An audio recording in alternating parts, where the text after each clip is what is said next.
I am from a diverse family that has overcome many hardships in our history to become one of success. Both my parents and grandparents grew up in either rural areas of the South, like Mississippi or New Orleans, and the other side is from urban, struggling areas of Chicago. They refused to give up and remain in the areas that they grew up in. They became very successful and positioned themselves in better areas where they knew their children would thrive. These are the values they instilled in me so that I would succeed, just as they did.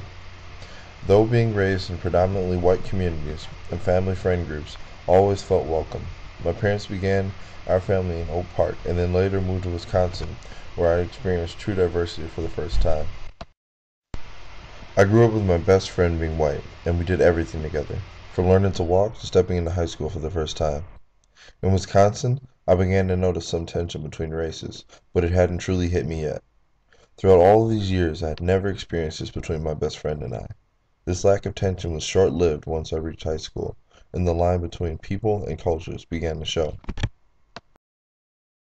One day we decided to go shopping, and as we were walking through the mall, an African American girl began to talk very loudly on her phone as she was walking through. My friend then shortly after says, "See, Nate, you're black, but she is a nigger. There's a difference."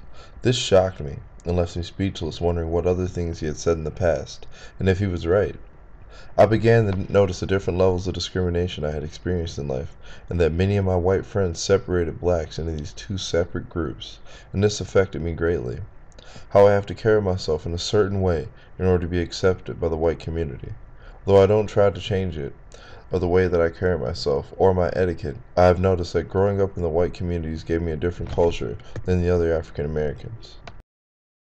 I feel that I will never fully be accepted in the white community, and that I am more so an exception or token most of the time. Then, on the other hand, African Americans don't fully accept me either because I have adopted a different culture. These many factors left me very confused and caused me to build walls between both whites and blacks throughout my life.